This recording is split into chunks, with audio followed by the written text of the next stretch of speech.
Welcome to the World Malaria Day commemoration event, Fight for What Counts.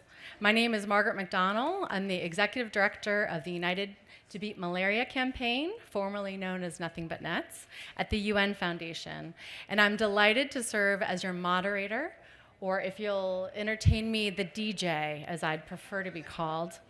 I'm delighted to be here tonight and to focus on the progress that's been made, the work ahead of us, and the role that each and every one of us have to play to put an end to one of the world's oldest and deadliest diseases, the original pandemic, if you will, malaria. This afternoon's event is hosted by the Embassy of Kenya to the U.S., the Africa Union Representational Mission to the U.S., and the Africa Leaders Malaria Alliance. We're going to jump right in with virtual remarks from His Excellency President really jump in. From President Kenyatta, the chair of the Africa Leaders, hold please. I'll tell you when to roll the tape. The chair of the Africa Leaders Malaria Alliance, who is a staunch champion of the malaria fight.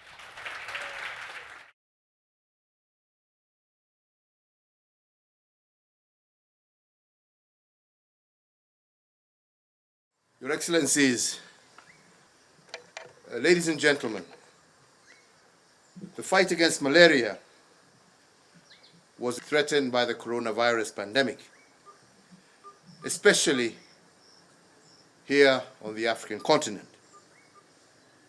The pandemic disrupted our health systems, it slowed down economic activities, and increased vulnerability for large segments of our population. Indeed, at the onset of the COVID-19 pandemic, the World Health Organization had predicted a doubling of malaria deaths in the event of severe disruptions to the distribution of insecticide-treated nets and access to anti-malarial medicines.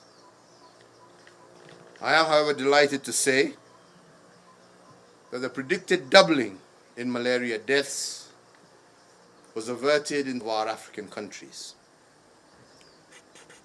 Malaria deaths have been contained through door-to-door distribution of insecticide-treated nets, indoor residual spraying, and through the administration of seasonal malaria chemoprevention for children.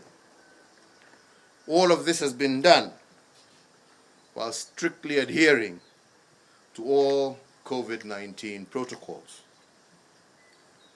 But the fight, ladies and gentlemen, is yet to be won.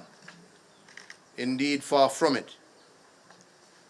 The World Health Organization, through their World Malaria Report, states that Africa continues to bear more than 90% of the global malaria burden,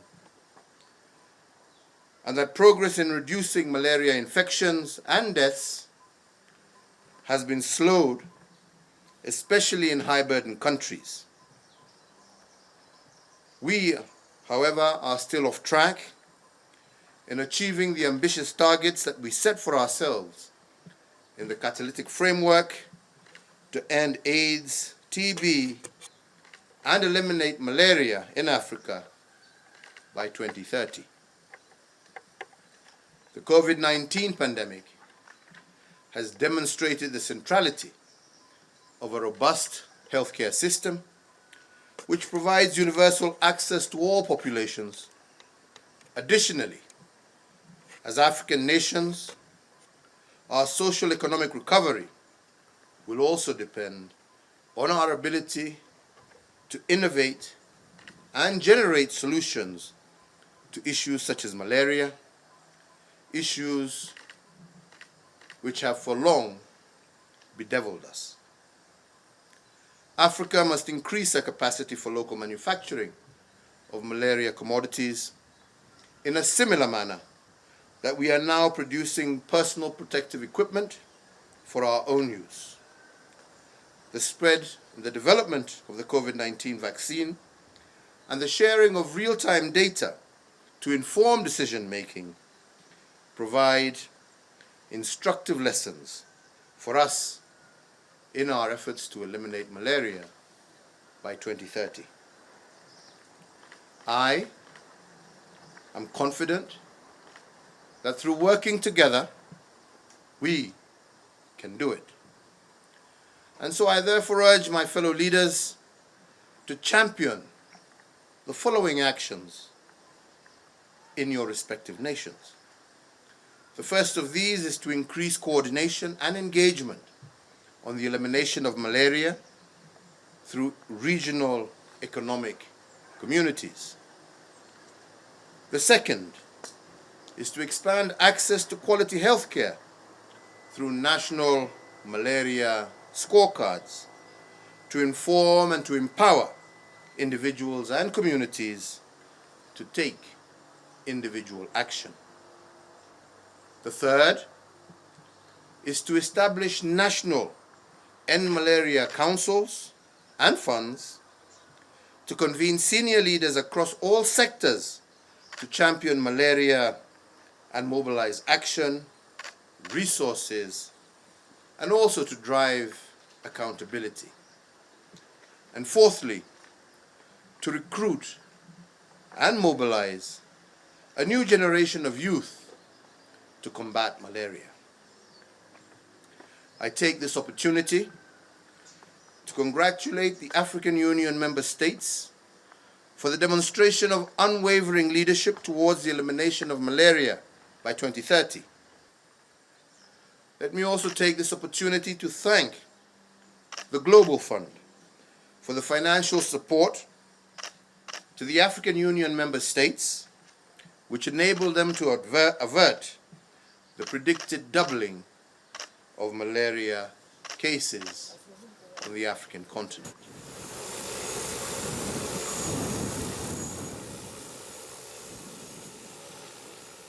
The African region still faces a lot of challenges we need to overcome if we are to achieve our goal of eliminating malaria by 2030. The first step in this noble journey is to address the significant malaria financing gap in African countries, and indeed, about 63% of activities in national malaria strategic plans in Africa are today currently unfunded. It is against this background that I underscore the urgent need to increase our contributions and advocate for additional partnerships. I call upon all implementer countries to remain at the forefront of championing and advocating for a successful 7th replenishment of the Global Fund. Your Excellencies, ladies and gentlemen, zero malaria starts with me, with you, and with all of us together. I thank you.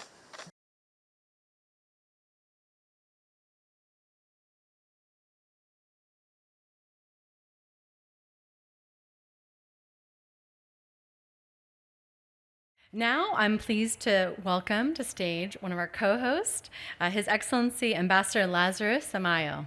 Thanks so much. Ambassador for Kenya to the United States. Thank you, Ambassador. Thank you very much, Margaret, for giving me the floor and the privilege I have today of making these remarks. And because His Excellency President Uhuru Kenyatta has already given a fairly comprehensive account on the status of malaria in Africa, mine will be a very simple one. That is simply to say, Excellencies, distinguished partners in the fight against malaria, ladies and gentlemen, let me join my sister Ambassador Hilda Sukamafunze, the African Union Ambassador to the United States, and the Executive Secretary for ALMA, Madam Joy, in warmly welcoming you to this evening's program and thanking you most sincerely for taking your time to join us in this noble cause of commemorating efforts towards ending malaria. Your presence is indeed a clear manifestation of your commitment in the fight against malaria, a disease that has claimed many lives globally, and a disease that is preventable and treatable. Malaria remains a major threat, as my boss has just said. And if I may just add one aspect, is that it accounts for almost 96% of global cases and 98% of deaths in Africa. And that is why when we are gathered here today, we have the distinguished honor of commending the efforts that have led towards the substantial reduction in infection and mortality rates, but at the same time acknowledging the challenges that still lie ahead of us. And as President Kenyatta has already mentioned, gains that had been made in the past have been partially affected by COVID-19. And so a number of our countries, in as much as we've been committed to ownership, knowing that Global Fund will not fund us forever, we have been co-partners as member states in also allocating budgetary provisions to take care of malaria and effects of malaria. But because of COVID, demand is there for partners like you to still stand with us in this noble cause. And if I give just a small example, in 2020, malaria accounted for 611,000 deaths in Africa. In 2020, 253,000 Africans died out of COVID. Even if you double the figure, because the reported case is 253,000, even if you doubled it, 510,000 people died out of COVID. Malaria is still a much leading cause of deaths in Africa than any other disease. And so we are gathered here to thank our global partners and to express our gratitude to them, to talk about the challenges we were mentioning, but to appeal to them for the Global Fund replenishment targets of 18 billion to be used to save about 20 million lives from malaria, HIV and AIDS, tuberculosis, and even reduction of infant and maternal morbidity and mortality. We are looking forward to continued collaboration with you in this noble cause. I've found during the social interaction here a good number of leaders and experts, professionals that have been to Africa, including my part of the world, very familiar with the situation and what is obtaining on the ground. We are looking forward to a time through you and through political leadership when much more proper attention and significance will be given to malaria the way we have done to other diseases. If we were able to allocate more funds and develop vaccines for COVID in a record within a year, I believe if there was more commitment towards funding even research on malaria, malaria vaccine, and the likes, I believe we can be able to achieve much more in prevention, treatment of those that are affected by malaria. And so, since the greatest aspect of today is appealing to our global partners for more funding, like you say in other quarters, you don't preach to the choir. They know the situation obtaining in Africa. And we would wish to continue partnering with you in this noble cause to reduce the preventable infant mortality. Out of the 611,000 deaths in Africa, 80% are of children below the age of 5. Your efforts have really helped, but demand is still there for continued support. But we as Africans are also taking responsibility to increase our budgetary allocation in our ministries of health, because what we have at the moment is funds to facilitate, but eventually we have to own the process by also modernizing and upgrading our health systems. With those many remarks, back to Margaret. Thank you very much, and we look forward to continued collaboration with you. God bless you.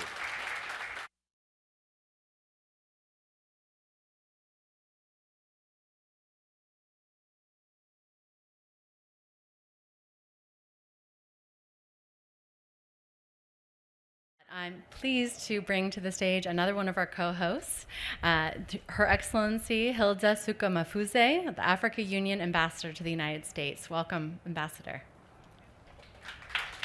I think today we are celebrating the beauty of in-person meetings. It's a bit cold, but I think we should embrace it.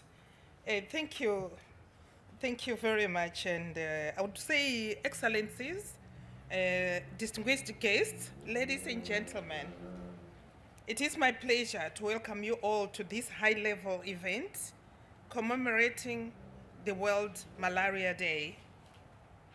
We underscore the importance of global solidarity and shared responsibility to defeat malaria. African Union member states have demonstrated consistent political commitment to end AIDS, TB, and eliminate malaria in successive Abuja commitments since the year 2000. This has been translated into action through country-owned and harmonized continental strategic frameworks, such as the Catalytic Framework to End AIDS, TB, and Eliminate Malaria in Africa by 2030.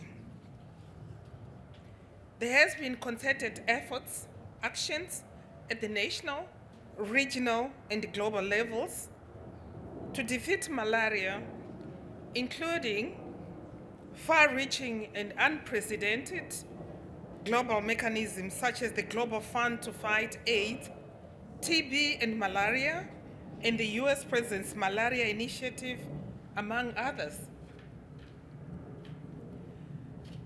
African countries have increased domestic resource mobilization for malaria. I heard my colleague talking about that. This is really on the ground. They have increased domestic resource mobilization for malaria, and the 24 countries in Africa are in the process of establishing national end malaria councils, in short EMCs, and the funds to drive multi-sectoral support for the fight against malaria. EMCs and funds have raised 17.8 million in additional resources towards malaria, proving themselves to be effective mechanisms to fund existing resource gaps in nutritional malaria control programs. In addition to all these efforts, there's been a big push to engage economic communities on malaria in line with the EU's agenda to increase regional coordination for more integration and maximum impact, involving young people to harness the demographic dividend and the digitalization agenda for evidence-informed policies and programs. Ladies and gentlemen, sustaining essential malaria activities and other health services will require an increase in available resources, especially from the Global Fund. The Global Fund provides 56% of total funding for malaria services programs. the Global Fund has contributed significantly to the successes we have seen to date in the fight against malaria. And the Global Fund has allowed us to save the lives of more than 10 million children since the year 2000. This means that there are millions of children on our continent who have grown up to be health workers, teachers, innovators, and shopkeepers, among as many other careers, who would have previously died of malaria. The next replenishment of the Global Fund begins in 2022. African heads of states and governments have launched the Global Fund replenishment cycle with a key ask of 18 billion needed to stem the tide against AIDS, TB, and malaria.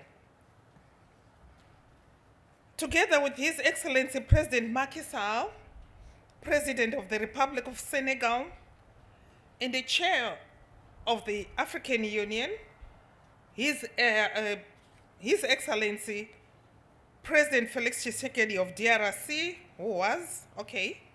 His Excellency President Paul Kagame of Rwanda, and His Excellency President Cyril Ramaphosa of South Africa, kickstarted the Global Fund to fight AIDS, TB, and Malaria's seventh replenishment to rally the African countries and the global community to commit to the seventh replenishment of the Global Fund to sustain the progress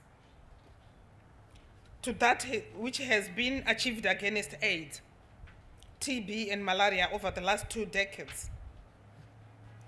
The Global Fund has been key to the successes so far through unprecedented private-public partnerships and is more important than ever before. In the previous replenishment, a record number of African countries made commitments to fund AIDS, TB, and malaria. I call on our AU member states to renew their commitments as we continue to advocate to the global community, including to bilateral development partners, private sector, philanthropists, and high net worth individuals to make commitments toward the replenishment of the Global Fund by demonstrating the significant achievements that have been made as a result of Global Fund financing in our countries. This will send a strong political signal to the international community that Africa is playing its part in addressing the broader health and development agenda. Thus, it is important for countries to renew their commitments to the fund, to the Global Fund, and to support the advocacy efforts to ensure that it is successfully replenished. Brothers and sisters, the purpose of this event is to build momentum for the Global Fund's seventh replenishment by celebrating implementing countries' ownership and accomplishments to date in the face of the COVID-19 pandemic, while recognizing the need to redouble efforts to recover ground in the fight against malaria, demonstrating the impact and the potential of global health partnerships as the Global Fund in the US President's Malaria Initiative to save lives from malaria, advance SDGs 3 targets to end the ancient pandemics of malaria, HIV, and tuberculosis, and ensure a healthier and safer world for all. Engaging malaria endemic countries, political appointees, government officials, and diaspora to foster continuous advocacy for support for the global programs particularly for the 7th Global Fund Replenishment, and providing a platform, momentum for high-level representatives from donor countries, including the US, as host of the 7th Replenishment Conference, to recommit to fight for what it counts and save 20 million lives from 2024 and to 2026. I wish you fruitful deliberations. Zero malaria starts with me. Zero malaria starts with you. I thank you.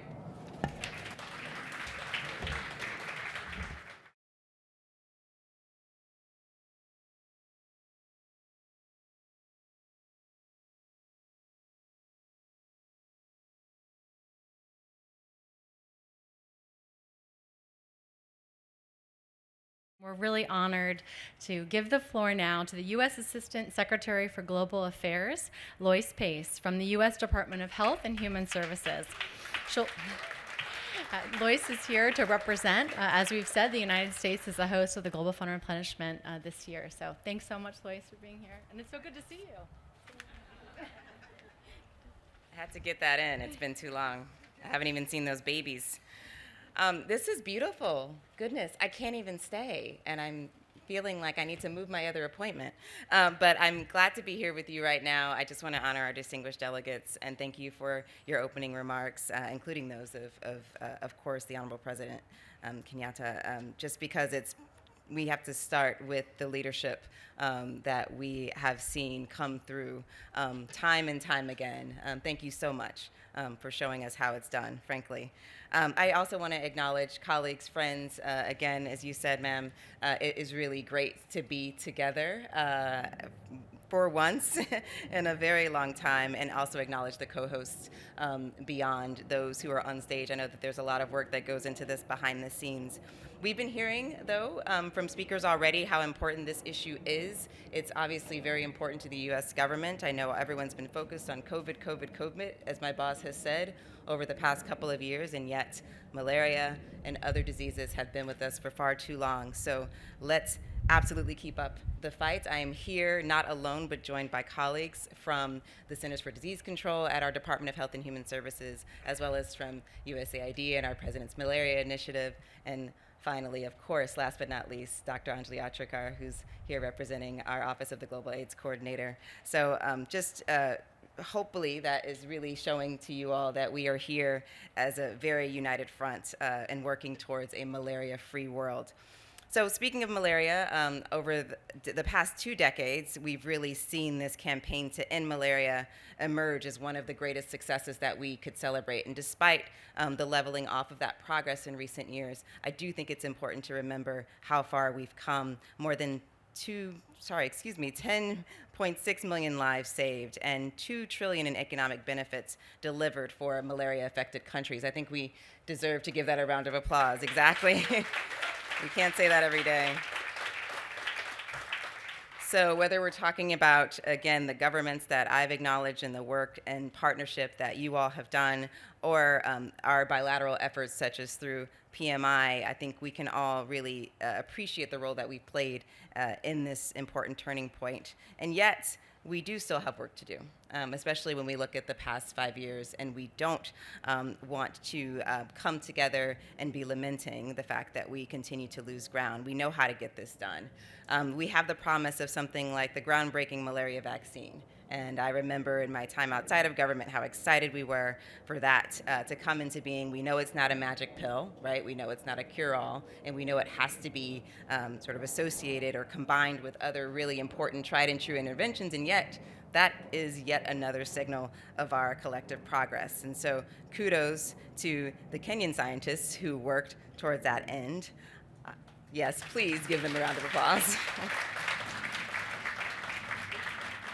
I also want to acknowledge our scientists at our National Institutes of Health who also have been working behind the scenes with regional partners to realize that and other advancements. And speaking of those other advancements, Again, we know that this is something we have to stay on top of, and it's not just about new innovations, but the evolution of existing ones, right? Whether it's around repellents or diagnostics or other drugs. This virus is tricky. We've seen it with COVID, and as you said, sir, we've figured out how to do this with COVID. Suddenly, we moved at breakneck speed, and why not for malaria too? And so just know that our scientists here and our many experts working with you are prepared to ensure that we stay on top of this and bring our brightest and best to the fore.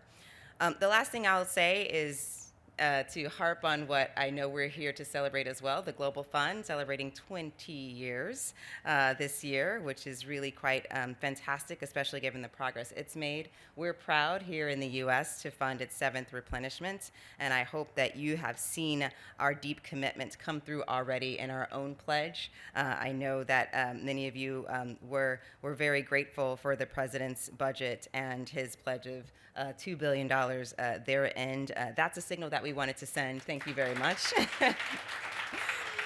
To our partners as well, and I appreciate the call to African leadership. I also want to acknowledge the leadership of those governments in the launch of our replenishment cycle, and yet it is my turn to issue a call to G7 donors, to the European Commission, those who need to help us reach this goal of at least $18 billion. And to do so by providing at least a 30% increase to their set 6 replenishment pledges. So know that that has been said, know that that marker has been laid in the sand, and I am committed on behalf of your USG to help us all get there. Of course.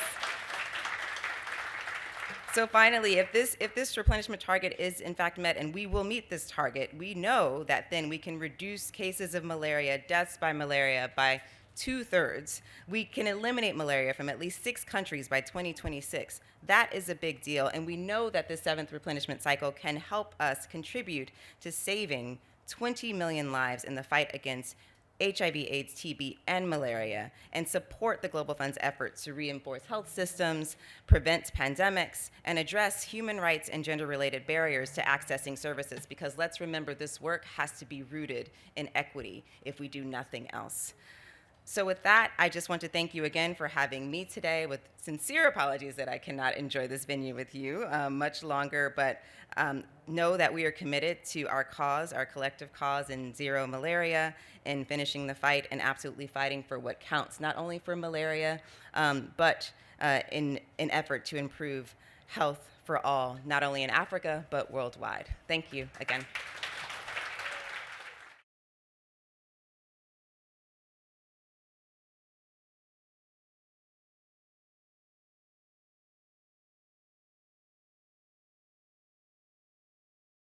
So now I'm very honored to bring onto stage my biggest boss, head of the UN Foundation, the president and CEO, Elizabeth Cousins, to join us to share in some welcoming remarks. So thank you, Elizabeth. I'm delighted to be here, and on behalf of the UN Foundation, I'm thrilled to welcome you all as we commemorate World Malaria Day. We're honored to come together today to highlight in particular African leadership in the fight against malaria, as well as critical international partners like the Global Fund to fight AIDS, TB, and malaria, and the US President's Malaria Initiative that are so vital to our shared ambition to beat malaria and ensure a healthier, safer, and more equitable world for all. We're grateful to our co-hosts, His Excellency President Kenyatta, His Excellency Ambassador Amayo, Her Excellency Ambassador Suka Mafudze, and Joy Mupumapi for bringing us together. And I'm pleased to welcome so many friends, partners, and wonderful leaders here today. Malaria is one of the oldest and deadliest diseases that is also entirely preventable and treatable. We know that. We have made so much progress, particularly over the last 20 years, but today a child still dies of malaria nearly every minute. Every minute. And everyone here knows that statistic, and everyone here is determined to change that reality. The UN Foundation and our United to Beat Malaria campaign is honored to have worked alongside so many of you for years, advocating for policies, resources, and commitments, supporting UNICEF, UNHCR, WHO, and other UN agencies in reaching the most vulnerable, and working with the private sector to bring new resources to areas of greatest need, including a new partnership we're delighted to be embarking on with SC Johnson, and I'm glad to see you here, to increase access to malaria prevention and innovations in the Great Lakes region as part of the Great Lakes Malaria Initiative. This year, 2022, is particularly critical. We have a new strategy from the President's Malaria Initiative here in the United States, and the 7th Global Fund Replenishment that will be hosted by President Biden and the US this fall. The ambition that we bring to these and other milestones will determine whether we move forward or back. It goes without saying that we cannot and must not turn our back on the hard-won gains that you have all and we have all worked so hard for and so tirelessly to advance.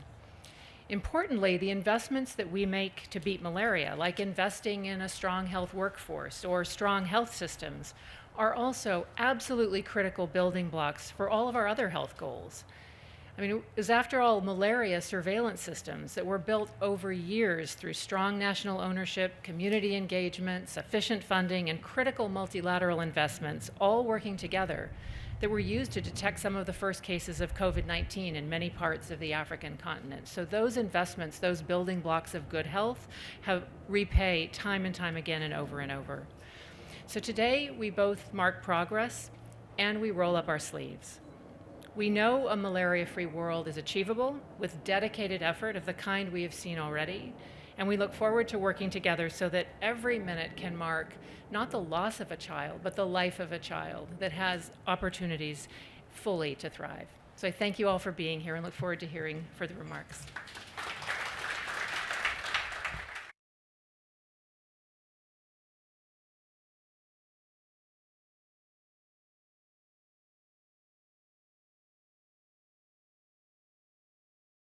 And now I'm excited to introduce representatives from 2 of the other critical donor countries who have been strong supporters of the Global Fund since its inception. We were due to have Congresswoman Sheila Jackson-Lee join us, but she actually personally called my colleague Tara to let her know that she was sad to miss it because of a vote on the floor of Congress. So with that, I'd love to introduce representatives from France and the United Kingdom. First, I'd like to call onto stage the host of the last Global Fund Replenishment just a few years ago in Lyon, Ambassador Philippe Etienne, the French ambassador to the United States. I'm very happy to be here, also not only as Ambassador of France to the United States, but also as a former member of the board of the Global Fund, and as representing a country which indeed has always been at the forefront of this fight, including in the creation of the fund.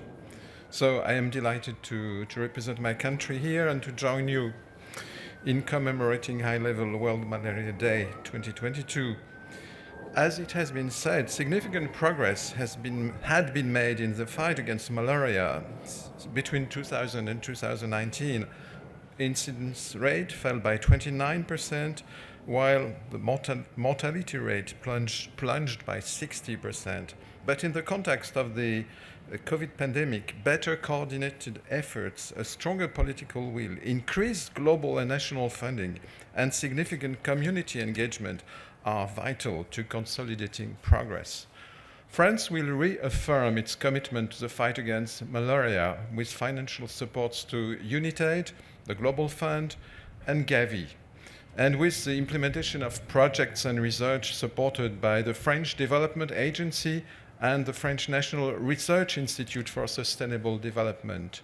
The Global Fund is a leading international funder of the fight against malaria. As my colleague from the African Union said, it provides 56% of global financing and has invested about $16 billion for that purpose since 2002. France is a top European donor and second largest historic donor to the Global Fund, and it has contributed nearly $8 billion to the fund since 2002. It illustrated indeed its steadfast commitment once again, and thank you for reminding us about this. In 2019, it was a year when France chaired the G7, when France hosted the last Replenishment Conference in Lyon, That conference successfully reached its goal, raising $14 billion for the 3-year period of 2020-2022. On that occasion, France raised its own contribution by a notable 20%, up to $1.3 billion over 3 years. Besides this, we are also the second largest financial contributor to the EU budget, and you know that the EU Commission is also one of the most important donors. The portion of the Global Fund devoted to combating malaria represents 32% of the amount allocated per disease in the current cycle. Following a decision taken at the Fund's last board meeting, the overall allocation per disease was revised upward for tuberculosis, while limiting the impact on funding for HIV and malaria, especially in the countries of sub-Saharan Africa. Mindful as we are of the impact of the COVID crisis on Global Fund programs, and especially on the fight against malaria, France has been resolutely reminding international organizations of the importance of keeping the Global Fund to fight AIDS, tuberculosis, and malaria focused on its original mission. Because as you told us, dear colleague, malaria kills still and takes many more lives than COVID. France particularly supports the approach of strengthening health services, one of the Global Fund's strategic goals. Strengthening health services directly contributes to the fight against malaria by enhancing the capacities of laboratories, of community stakeholders, of information systems, and so on. This fall will bring the 7th Replenishment Conference hosted by the United States. As we could hear, the investment fact sheet features an ambitious $18 billion target, requiring a clear, proactive mobilization strategy, including to identify new sources and new funding schemes. France intends to renew its commitment. France is also involved in combating malaria through l'Initiative, and contribution to the Global Fund to finance technical assistance and high-impact projects to French-speaking countries. Between 2011 and 2020, l'Initiative provided nearly 800,000 euros in technical assistance to fight malaria and strengthen national programs, and more than 250,000 euros to support catalytic projects, mainly operational research projects. We also support the rollout of the malaria vaccination program in the countries of sub-Saharan Africa, launched by Gavi in January 2022. Gavi is taking the same approach as the Global Fund toward strengthening health services. So we are here on a multi-dimensional effort, and I thank you for inviting me, and I wish you all the best and all success. All possible success. Thank you. And now you can applaud me.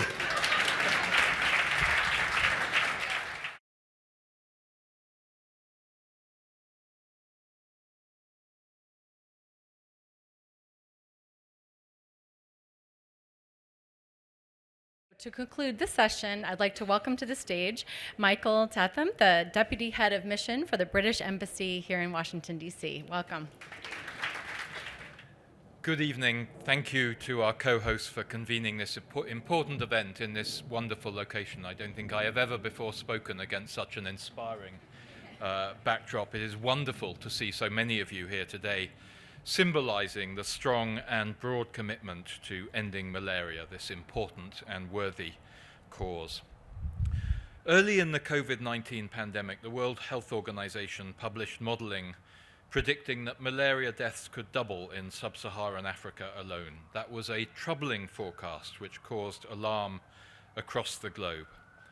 However, due to the tremendous efforts of African countries, many represented in this room today, that worst-case scenario was thankfully averted.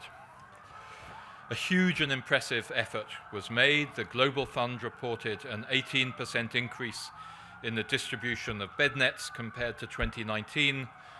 The international malaria community rallied together to minimize the disruption to vital services for malaria.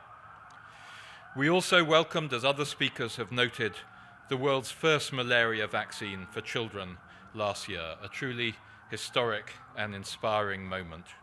Using this vaccine on top of existing tools has already protected over 1 million African children, showing us the power of global cooperation to making progress to tackle infectious diseases.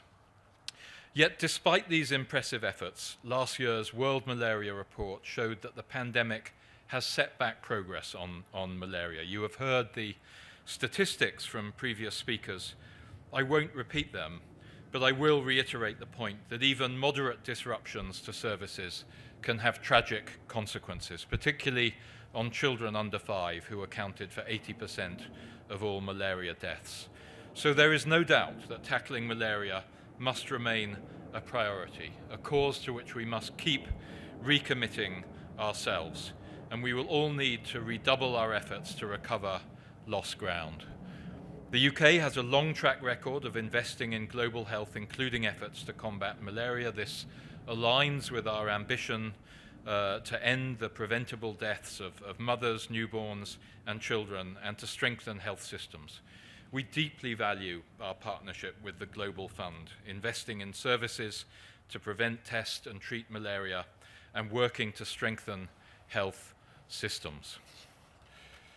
We were pleased to receive the Global Fund's 7th Replenishment investment case, which places an emphasis on building stronger health systems.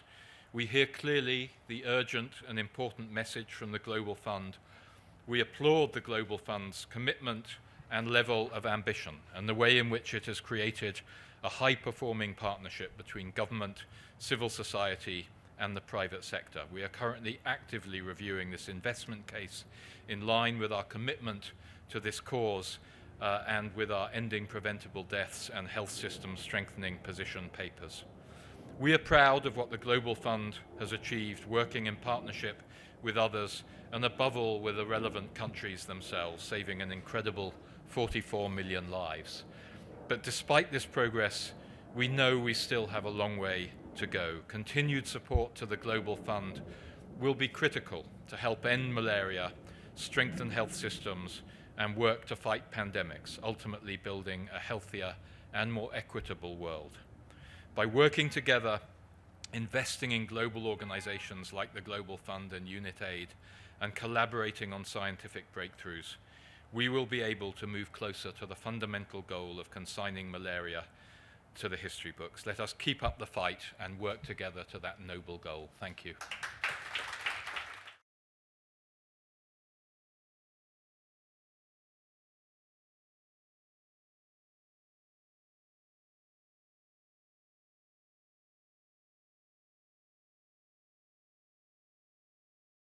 Excellencies, dear colleagues and friends, as a young malaria researcher who saw the devastating effects of malaria in the communities in which I lived and worked, I used to dream of the day we would have an effective vaccine against this disease.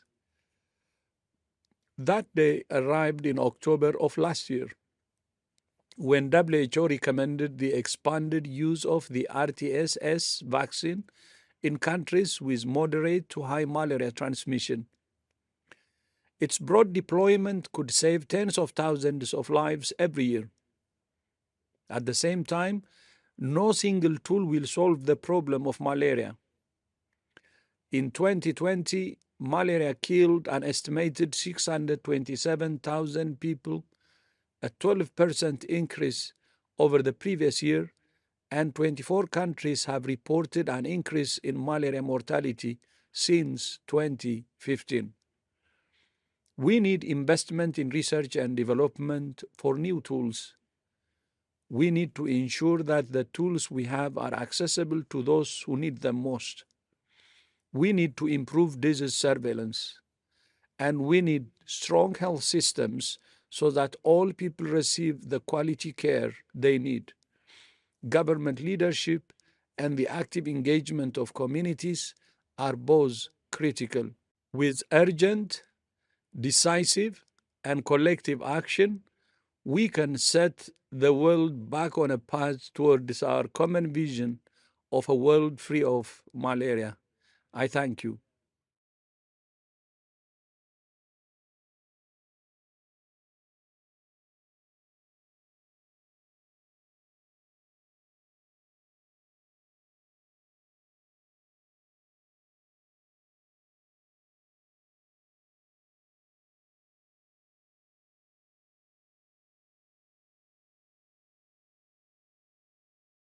I'm honored to introduce my colleague, Mrs. Olivia Ngu. Olivia? Oh, there you are. You snuck up on me. So Olivia is the Executive Director of Impact Santé Afrique, and this is Civil Society for Malaria Elimination. She's going to be providing moderation for our panel discussion between prominent health and civil society leaders. So thanks so much, Olivia. Thank you, thank you. Thank you. So I'm very pleased to introduce our amazing women leaders and champions who will explore the promise of malaria elimination from the health system perspective, also around best practices for regional approaches to malaria elimination. We'll talk about innovation that are needed to facilitate the regional elimination and the role of the Global Fund and partner in regional elimination efforts. So please join me on stage. We are very, very fortunate to have with us the representative from governments and international organizations, business and communities working on the front line of the fight against malaria in the world. We have with us Julie Wallace, which is the acting global malaria coordinator.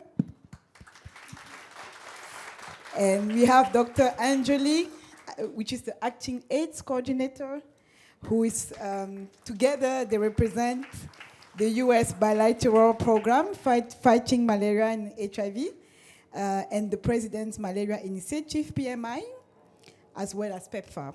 Thank you, ladies. We also have Katie Wright from Canada. She's the director of the Global Fund Advocates GFAN network of many organizations working to build a global social movement and demand health by recruiting and connecting and mobilizing advocates who are ready to fight for what counts and to communicate around the urgent need and the demand for Global Fund to maximize its impact. We also have Cecilia Seno from Ghana. She's the director of the executive Hope for Future Generation local organization, and she's also the chair of GFAN, and International Steering Committee. Mrs. Sino is one of our great malaria champions. She's skilled with national and international advocacy, women fighting gender programming, has over 25 years in expertise in NGO management. And she's the first woman to chair the CCM of the Global Fund in Ghana. And also, she has led HIV, malaria, and TB responses in Ghana, supporting the CCM Secretariat. So very happy to have these strong women.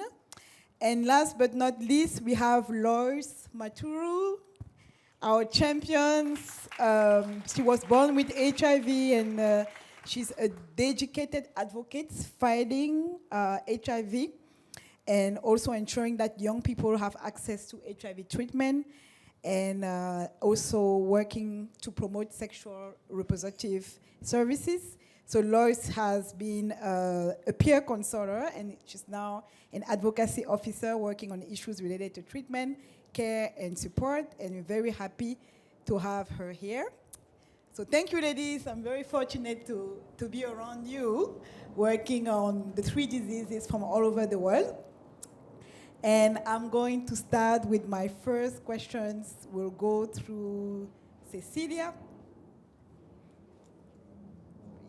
So Cecilia, can you tell us about your experience in malaria? You are a community and civil society leader.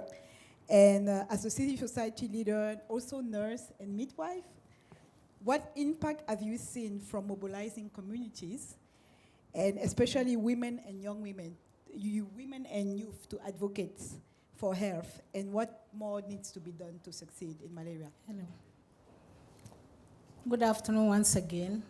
Thank you, my friend Olivia, I always tell my story with my family. My mother delivered 8 of us, and 2 of my siblings died of malaria in 1970, 1960. And it's one thing that motivated me to become a nurse so many years ago. When I recollect what happened those days and those years to what we have seen today, we need to tap and congratulate ourselves for the work that we have done as people. As I worked in the health facilities, those days as a curative nurse, almost every week we receive not less than 10 children with mothers running with convulsion to the health facility. I worked in the children's ward, running with their children, crying with their heads on their head to save their children. It's all malaria.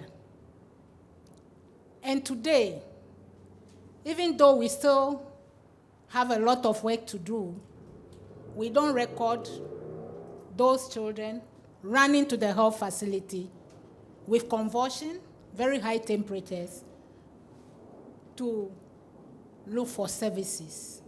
And I'm very grateful to all of us, including civil society, who have put in a lot of efforts, and donors who have invested a lot of resources into malaria. We still have a lot of work to do, and that is why the Global Fund is very important. US government malaria initiative is very important. We have made a lot of gains, and I have seen it as a health worker. Today, in my village where I come from, in the Volta region, we don't have a lot of children dying because mothers have been mobilized. They have been informed. They have been empowered with interventions. Insecticide-treated mosquito nets, or all other interventions, proven strategies to prevent and going to eliminate malaria of our time. Young people are powerful using technology. We have implemented a very small intervention supported by Results UK with funding from UK government. And it was a very beautiful intervention where young people across Africa, selected regions, were empowered to use technology to reach out to communities, very hard to reach communities, very hard to reach populations, mothers in their homes with information, proven strategies and interventions to prevent malaria. It's so beautiful, and I still think that it is time we should not relax, but invest more resources into malaria. Technology is very important. Proven strategies are very important, and we are all aware. Vaccine has done it all, and we are still looking up to it. Now we can tap our shoulders and stand up to congratulate ourselves. Global Fund is very important because it's the greatest funded, largest funding donor or partnership for malaria. 62% financing malaria, and African governments are very grateful for this partnership. It's possible, and I think we can do it. Olivia, I am so happy that today we are not only celebrating ourselves, but we are celebrating our partners, our donors, civil society organizations, community groups, community-based organizations, women groups, youth groups, who have put in a lot of effort into eliminating and preventing malaria, and to ensure that children are no more dying as they used to die in 1980s, 1970s from malaria. Thank you very much. Thank you, Cecilia.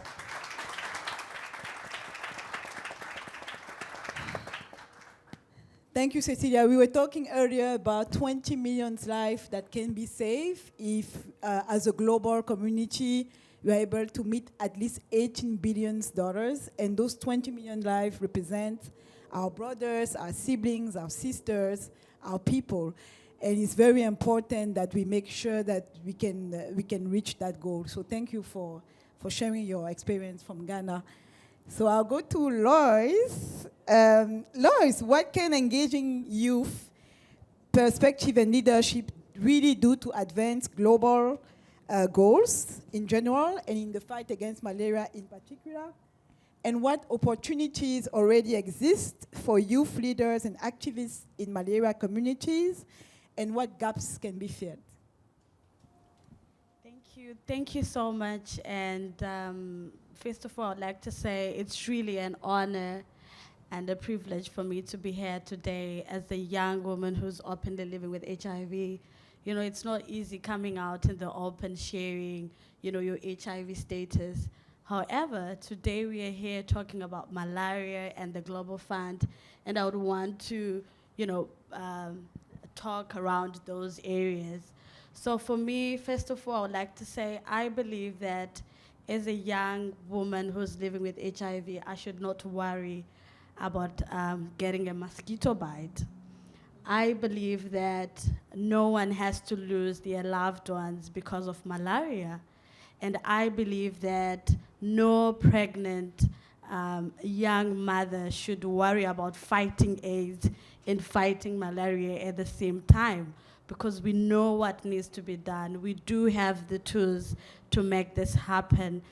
And I believe that as a young woman who's living with HIV, who have also lost a mother and a younger brother in the same week due to AIDS-related illnesses, it's not easy. And I can just imagine that today, every minute, a child, you know, is losing their life because of malaria, and that should not be happening.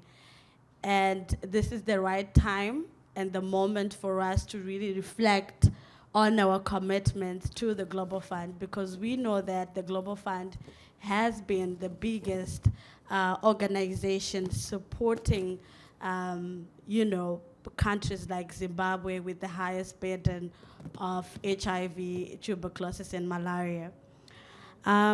Getting over to your question, Olivia. So I understand that young people do have a powerful voice if they're empowered. And we know and understand the real issues that are happening at community level. And if we know the real issues that are happening that needs to be addressed, then I'm sure we'll be able to have policies and guidelines, including laws, that will help us in terms of eliminating malaria. And the third point that I wanted to say is that we are there to help in shaping the community with already existing opportunities, like where the Global Fund has been supporting with community-led monitoring. This is really an important and a powerful intervention that is there to really support us in terms of understanding what are the gaps in terms of quality service delivery and what can we do to improve the quality of service delivery for us to make sure that we have healthy communities that are able to fight malaria, including HIV and tuberculosis.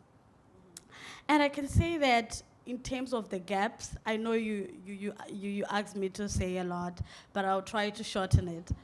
I can say in terms of the gaps, I know there hasn't been a lot of investment when it comes to investing on areas to do with advocacy. I don't know why people don't really understand or appreciate the power of advocacy.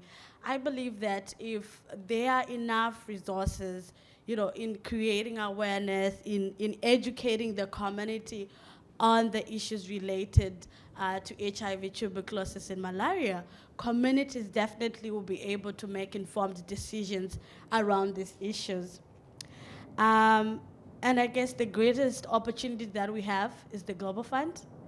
And it's high time that we really think through, we embrace, we also reflect on our commitment to make sure that there is no more Eloise that is going to be born with HIV. There is no more a child that has to die because of malaria if we have a fully replenished Global Fund. And with that, thank you so much. Thank you very much. Thank you very much, Lloyd. Speaking of advocacy, we are proud to have the ambassadors and representatives from African countries in the room, especially the African Union. And so we have civil society organizations. We are going to continue to work with our governments to increase our domestic funding for health. Because yes, we're talking about 18 billion that is needed in September, but there's much more, about $46 billion, which will be needed from domestic resource mobilization in our country, and we know we can do it because we know we have the potential and the power to do it. So we will be coming to our countries, hardly this year, to make sure that we also meet our commitment. So thank you very much. Now, speaking about Global Fund implementation, Katie, global coordinator of the GFAN. Can you tell us how do global organizations like the Global Fund engage in implementing countries and affected communities to lead, fund, and implement malaria program, and how does that amplify the impact of the investment in malaria? So thank you very much. I think the place that I would start would be to say, GFAN, the Global Fund Advocates Network, we're a collection of 750 activists, advocates, troublemakers from around the world who often have a lot to say. But you can ask one of us this question in a forum like this and not be afraid of the answer you're going to get. Because the reality is with something like the Global Fund and how they engage with implementing countries and with civil society and community partners is in a very meaningful, very direct way. When we talk about, when I heard the gentleman from the UK embassy talk about a high-performing partnership, that's a really great way of talking about the Global Fund, and that's a way that I think that as civil society and community advocates, we often think about the Global Fund as well. We're always going to have, some things to say that, might not want to be heard, but it is a learning partnership, it is a learning organization, the Global Fund, and so we often find that because there's this respectful, high-performing partnership between the Global Fund and civil society and community advocates, we're able to have those tough discussions and we're able to move things forward. Implementing countries, in my opinion, are responsible for the success of the Global Fund. The Global Fund isn't anything beyond the partnership that it has with implementing countries who are determining, through their own processes, which often include country coordinating mechanisms where civil society, private sector, other development partners, other agency partners like PEPFAR and PMI, they are all engaged in the process of determining what investments are needed with the funds that are available through the Global Fund.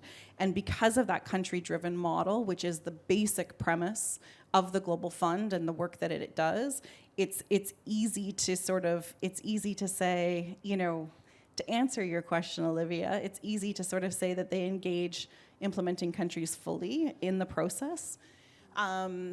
And I think I would also say, I think it was the French, the French ambassador who earlier said about the 14 billion that was raised in Lyon for the 6th replenishment. About $1 billion of that is put into, close to $1 billion is put into what we call the catalytic initiative within the Global Fund. And that's a really interesting way to support countries as they are investing in various types of programs. It's a way to support them, add matching funds, or bring countries together, multi-country grants, or address sort of those kinds of innovative or new ideas that need a little bit of extra support to move them along.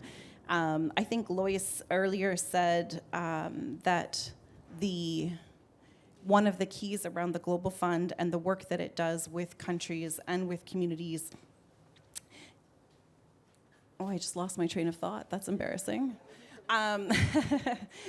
Yeah, but yeah, so I think the way that I would answer it is just to say that the question overall is just to say there are plenty of opportunities for engagement. You will hear a lot from civil society and communities about the needed improvements, and because of the strong partnership, that is something that happens and continues to grow, and we all continue to learn together, and that's a model that I think we can get behind. I think it's a model that's worthy of continuing to fund.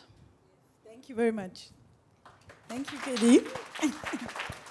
Et merci à la France for the 2019 replenishment, and we're counting on France again to help us reach the $18 billion goal.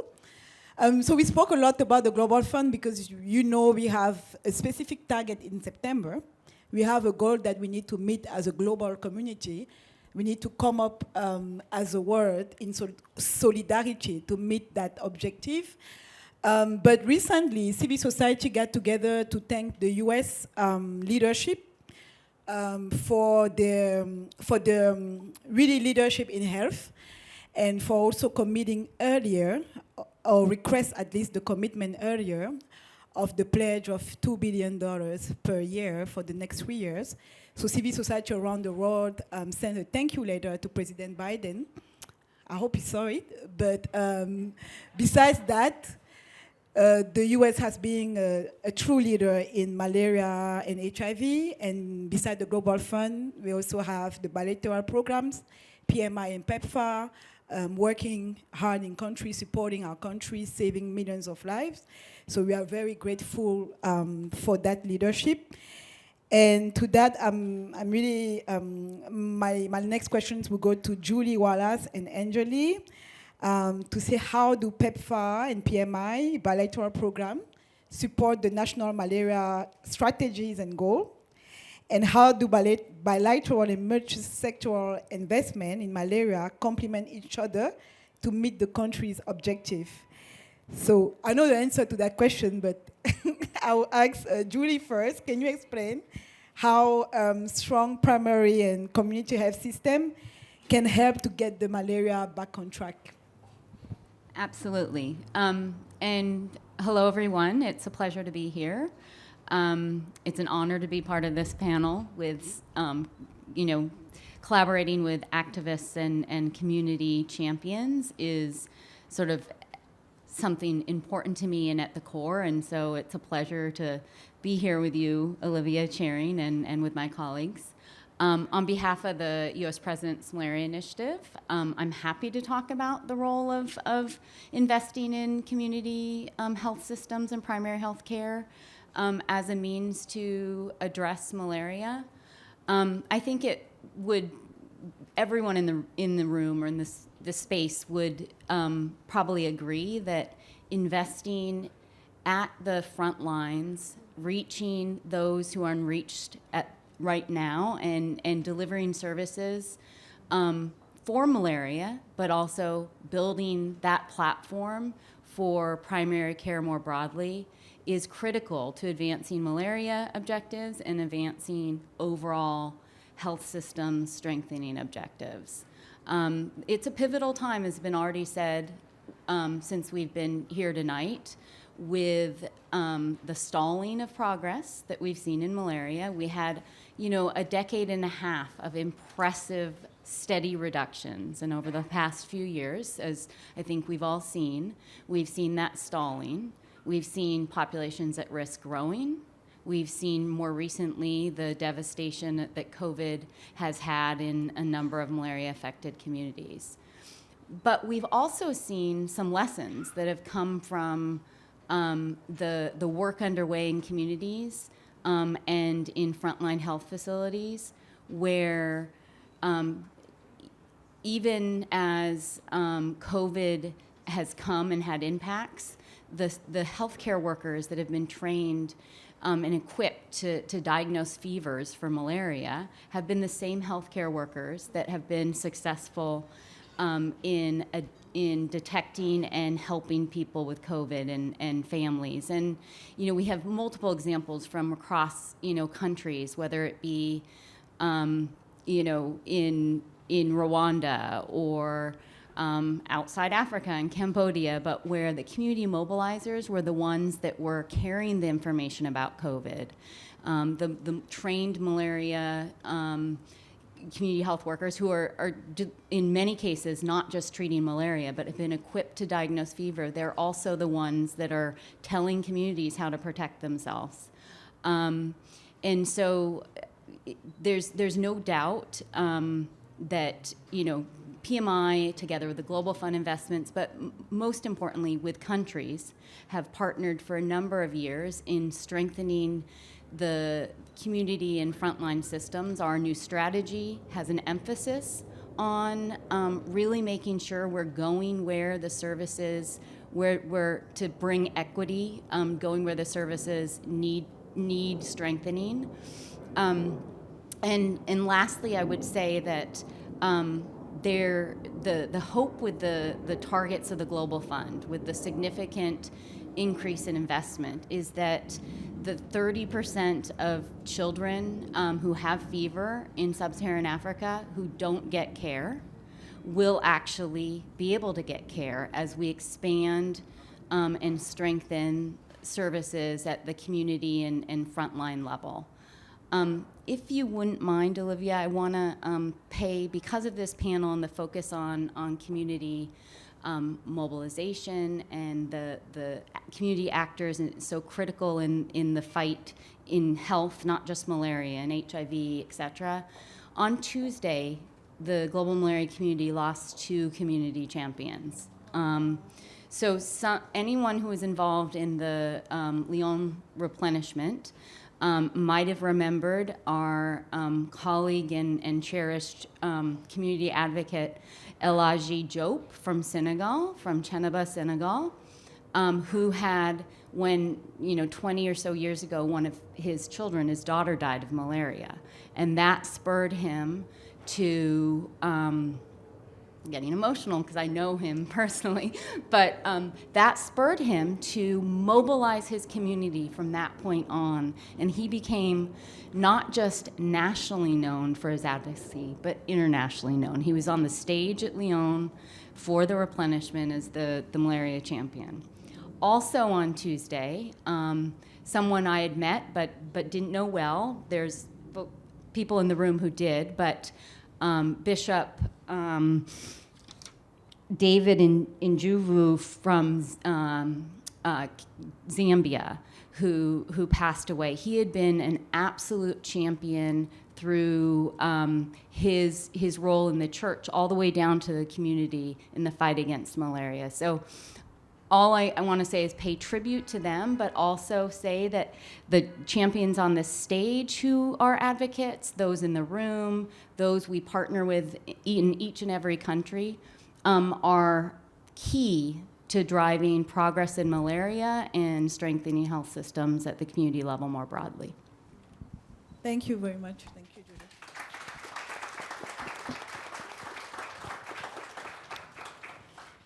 Thank you very much, Judy.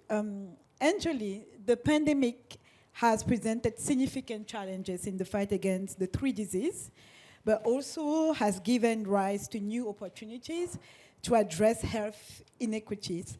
What opportunities do you see arising, and what role global partners like PEPFAR or PMI or the Global Fund can play in acting on them?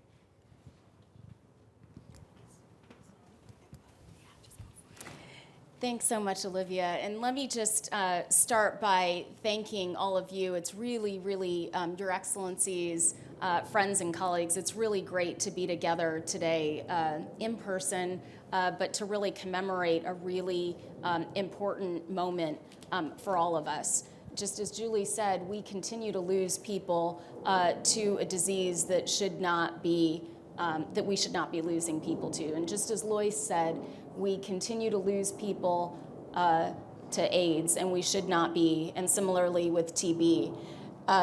The Global Fund to fight AIDS, TB, and malaria is one of the most powerful partnerships that exists, full stop. It works. We put resources in. We have a powerful partnership between government, community, civil society, faith-based organizations, countries, private sector, and results come out. Lives are impacted. That is why the US government believes that this is one of the most important multilateral investments we can make. It complements the bilateral work that we do hand in glove, whether it's PMI, whether it's PEPFAR on the HIV effort or the TB efforts. It goes hand in glove. But again, Lois Pace, who was here earlier, talked about the US's commitment to the Global Fund, and our president, who will be hosting the Global Fund this year. It's not later this year, it's just in a matter of months, and this is going to require all of us to step up, not just recommit, but increase our commitments. COVID-19 has set us back, but to your question, Olivia, I think one of the most important things that the Global Fund and the work that has happened over the past 20 years is that in investing in outcomes related to 3 diseases, HIV, TB, and malaria, health systems have been strengthened, and capacities, whether it's laboratories, surveillance systems, healthcare workers, community systems, supply chain systems, these systems have been strengthened over time. And it is those systems that have responded and helped respond to COVID-19 and helped set the stage for other health threats that come.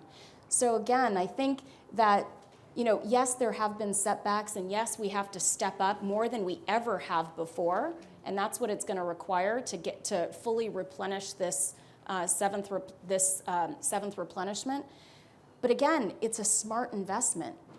It yields results. We know it works, and it is the power of partnership that is an illustration of that already. So, thank you. Thank you very much, Anjali. So my last questions to all our panelists is, if we imagine we meet our goal in September, we imagine we all come together as a global communities from Africa to Europe to America to Asia to mobilize the fundings that are needed for this replenishment and even beyond. What would you be the most excited about what those funds can do if you are able to meet that goal? And we are speaking particularly to our partners in Europe, part of the G7, partners of the African Union, because we're counting on us, and we know that they're going to step up and make sure we reach our goal. So when we reach those goals, what are you going to be the most excited about in one sentence? Starting with you, Cecilia. Thank you, Olivia. More investments in communities and civil society is very important.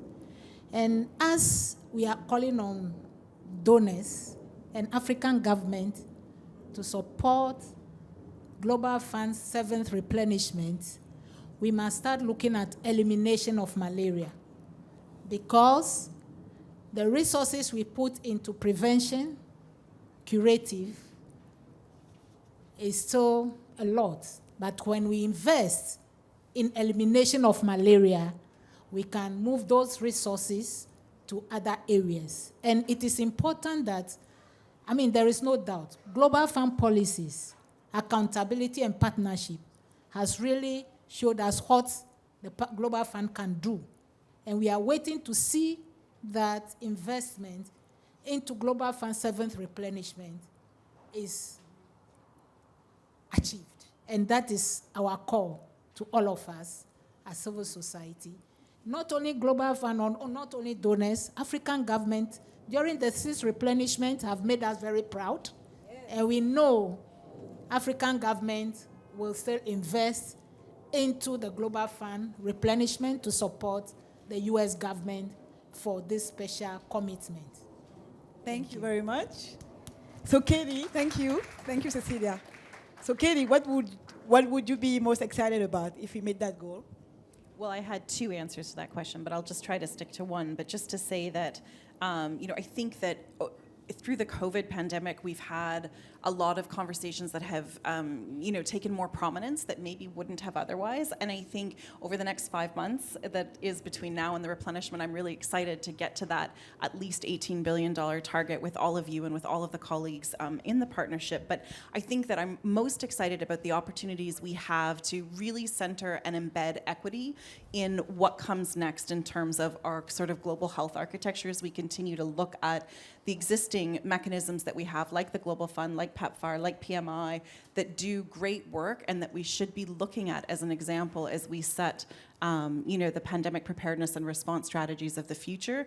And in particular within that, I think the conversation about unpaid healthcare workers, who are the cornerstone of so much of what we do, who better to instill trust in communities around healthcare interventions at the primary level than those healthcare workers who are from those communities, embedded in those communities, and have been doing this work, have pivoted during the COVID pandemic, and who were the people who have helped individuals living in those communities access healthcare. So I'm really excited about the fact that we're finally talking about those predominantly women who have been predominantly volunteering to be healthcare workers around the world, and the conversation about paying them for their work and what that could achieve in terms of primary healthcare, universal healthcare access, as well as being better and more strongly prepared for the next pandemic.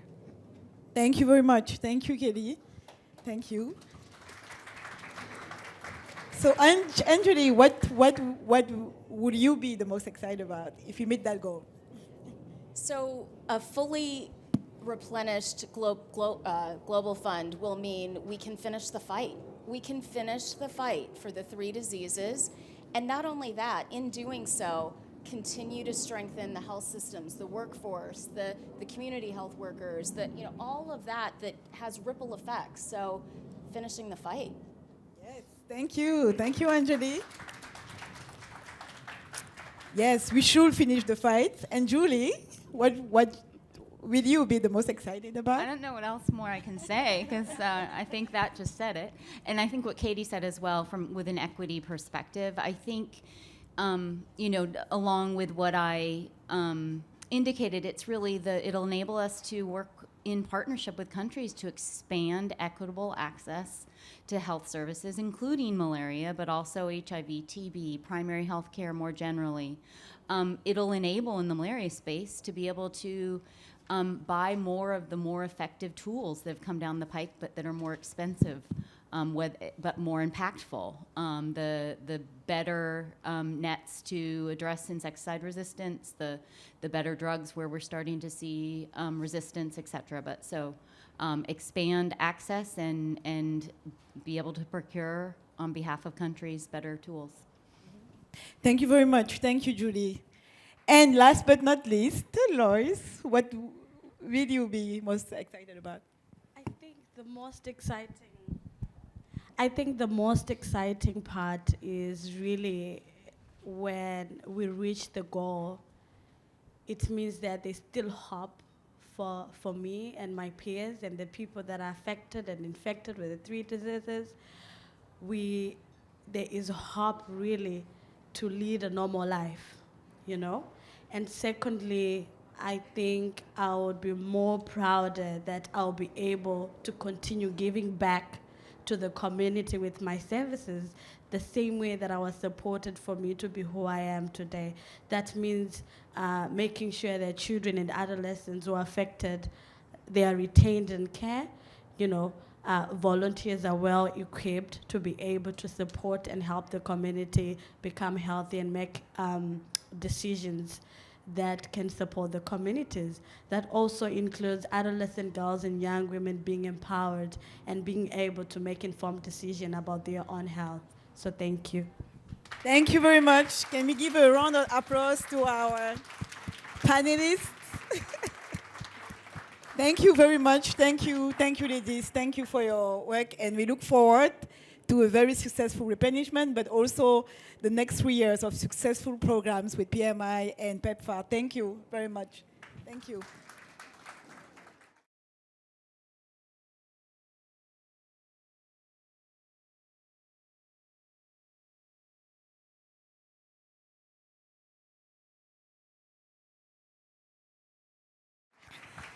So I'm just glad to introduce our next speaker. She's a champion, a malaria champion, also part of the Global Civil Society for Malaria Elimination. Zainabou Ide is from Niger, and she has a word to share with us. Thank you.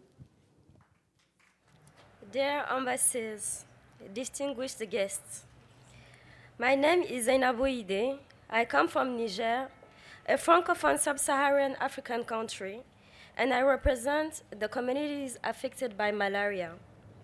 I have had to deal with this disease several times in my life, and it has cost the lives of 2 people who were very dear to me. They died from its very serious form called neuromalaria. Yes, malaria. That familiar yet deadly malaria that should not be belittled. Statistics have shown us that 620,000 people died of it in 2020. I am currently working in Cameroon at Impact Santé Afrique, an NGO led by young African women, and the global platform CS4Me to contribute in the fight against malaria. Former Kenyan President Jomo Kenyatta said, "Our children may learn about the heroes of the past. Our task is to make ourselves architects of the future." This vision has left a deep impression on me because our predecessors paved the way for us to make Africa shine.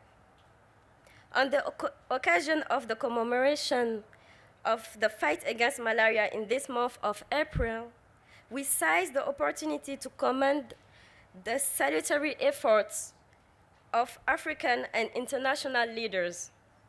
They spared no efforts to eliminate this scourge from our continent, which is the most affected by a disease that remains preventable and curable. As I speak, a child under the age of 5 dies every minute from malaria. This is why we are asking for more solidarity from you, their leaders, towards the most vulnerable to ensure equitable access to health for all. Our continent is rich with a young and dynamic population, a young population that is no longer ignored and stands by your side in this struggle that has gone on for too long. Is it not said that a population in good health is the guarantee of a prosperous, strong, and invincible continent? We have a strategy, a common agenda for all. So, dear leaders, national and international partners, community health workers, civil society, all of us together have a role to play in this fight that will lead to the elimination of malaria. The Global Fund Partnership has saved more than 44 million lives since its founding in 2000. This multi-stakeholder partnership has enabled millions of people to gain access to treatments and medicines that were once too expensive, yet vital to their survival, especially for people living with HIV, tuberculosis, and malaria. These funds have also saved pregnant women who have given birth to healthy babies thanks to the preventive malaria treatment, for example. Now, more than ever, it is necessary, yet even critical, that you mobilize to secure at least the 18 billions needed for this 7th replenishment of the Global Fund to save 20 more lives and build the resilience of our health system. These people you will save are our parents, brothers and sisters, our children. Dear embassies, ladies and gentlemen, dear partners, more concretely, civil society is asking today an effective contribution of the co-financing of the African countries for the Global Fund to increase the domestic resources allocated to health by at least 3% this year, because too many of our countries have not yet respected the commitment made in Abuja in 2001. As a reminder, African Union countries have committed to allocating at least 15% of the annual budget to improving the health sector. 2, a symbolic 50% increase in contribution from Global Fund recipient countries compared to 2019. 3, the recognition of community health workers as agents of states with remuneration commensurate with their efforts, because their work in the field concretely shows that malaria has declined in their areas of intervention. To date, most of them are supported by external funding such as PMI, the Global Fund, and others.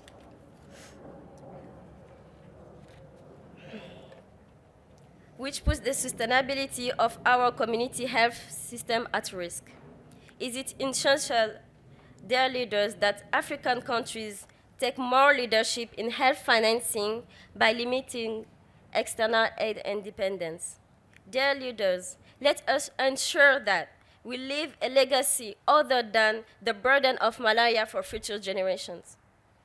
Let's ensure that we have another challenges to face and that malaria is no longer one of them. Let's continue to fighting for what counts to meet the target. Thank you.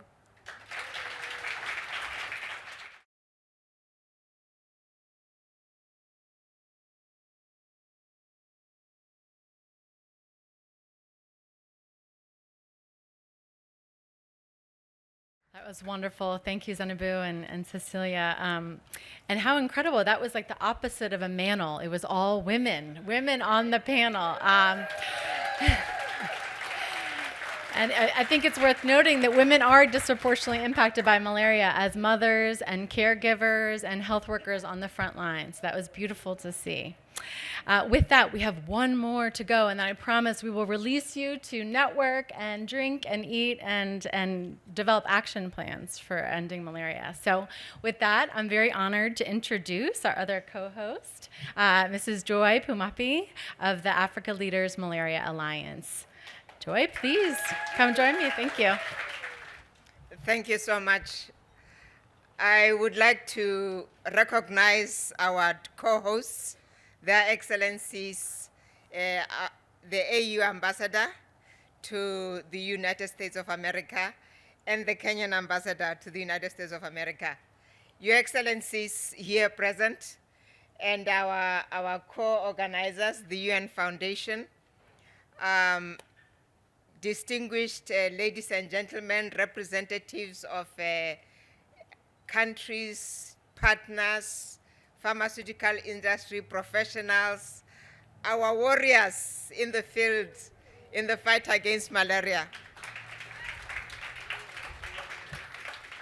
It is an honor and a privilege to be here this afternoon to bear witness as we mark a week where we have been commemorating World Malaria Day, a week where we have been mourning the enormous, avoidable loss of life. Many of these young lives, full of promise, whose spark of potential was snuffed too early by a preventable and treatable disease. But this week has also been a celebration of all the extraordinary achievements of the past 20 years and the 10.6 million lives that developing countries, with your support, have been able to save. This is the result of an incredible cross-sectoral partnership. This inclusive, multi-stakeholder approach is what will make the end of malaria possible. It is the partnership that is demonstrated in the Global Fund, the partnership that is demonstrated by all of us here today in the multi-sectoral approaches where cross-border regional networks are being developed in Africa and in Asia. The End Malaria Councils and Funds, the civil society engagement, and the youth councils and armies that are driving change at community level. This is what will get us to the end. This week we have seen the incredible leadership across the continent. presidents, ambassadors, civil society champions, researchers, national malaria control programs, community health workers, civil society, youth, working and raising their voices to join in the fight of what counts, speaking with one voice, declaring that we cannot accept that a child dies every minute when we can stop it. They have shared stories of the work done in difficult and challenging circumstances to ensure that no fever gets undiagnosed and that community health workers continue to provide critical health services to those who need it most.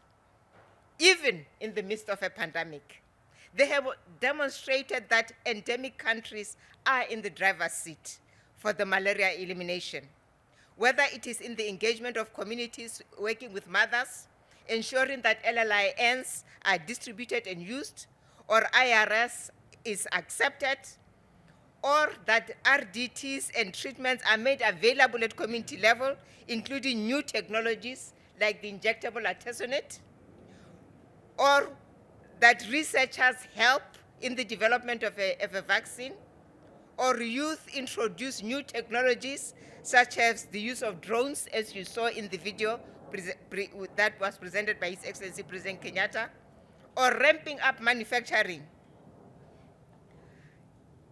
We have seen that it is possible.